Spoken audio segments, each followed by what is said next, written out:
পার্শে মাছ দিয়ে বেগুন দিয়ে তরকারি রান্না করেছিলাম, কিন্তু ভিডিও করার আগেই খাওয়া হয়ে গেছে। খাওয়ার পর মনে পড়লো আমার তো ভিডিও করা হয়নি, পরবর্তীতে একটু ভিডিও করে নিয়েছিলাম। তো এখানে আমি একটা বেগুন নিয়েছি, একটা বড় আলু নিয়েছি, আর কিছু নিয়েছি পার্শে মাছ। বারবার আমার পার্শেটা কেন যে পাবদা হয়ে যাচ্ছে, পার্শে দিয়ে রান্না করেছি। তারপর এখানে আলু কেটে রেখেছিলাম, আর কিছু কাঁচামরিচও কেটে রেখেছিলাম একসঙ্গে। এরপর আমি মাছগুলোতে লবণ হলুদ মাখিয়ে এইটাকে তেলে ভেজে নেব ভালো করে। তেলে ভাজা হয়ে গেলে মাছ উঠিয়ে রেখে কড়াইতে তেল দিয়ে গরম হয়ে গেলে তার ভিতর দিয়ে দেবো কালো জিরে ফোড়ন। কালো জিরে ফোড়ন দেওয়ার পর তার ভিতরে দিয়ে দেবো আলু আর কাঁচা লঙ্কা। এটা আমি একসঙ্গে ঢেলে দেবো। যেহেতু আলুটা নরম হতে একটু সময় লাগবে, এই জন্য প্রথমে আলুটা দিয়ে একটু ভেজে নেব, পরবর্তীতে বেগুন দেবো, যেহেতু বেগুন সেদ্ধ হতে তো বেশি সময় লাগে না। আলুটা মোটামুটি একটু ভাজা হয়ে গেলে তারপর এর ভিতরে বেগুনটা দিয়ে দেব।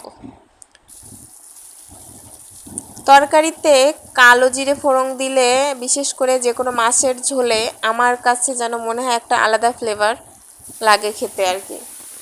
তো অনেক সময় অনেক রকমভাবে রান্না করা হয়, কিন্তু কালো জিরেটা দিলে আমার বরাবরই একটু ভালো লাগে। তো বেগুনটা দিয়ে একটু নেড়ে চেড়ে ভালো করে দুইটাকে একসঙ্গে একটু সময় নিয়ে ভেজে নেব। মাঝখানে কয়েক টুকরো তেজপাতাও দিয়ে দিয়েছি। এ পর্যায়ে আমি দিয়ে দেবো এর ভিতর পরিমাণ মতো জল।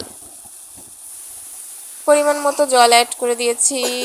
আপনারা যেরকম ঝোল রাখবেন সেই অনুযায়ী জল দেবেন। মোটামুটি যেন তরকারিটা একটু সেদ্ধ হয় সেই হিসাব করেই জলটা দিয়েছি। এর উপরে এবার একে একে পার্শে মাছগুলো সাজিয়ে দেব।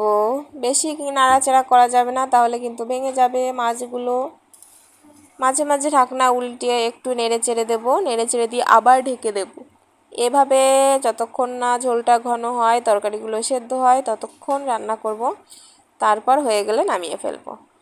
রান্নাটা করে খাওয়া হয়ে গিয়েছিল, তারপর মনে পড়লো কি আর করা যাবে। তো ভালো থাকবে।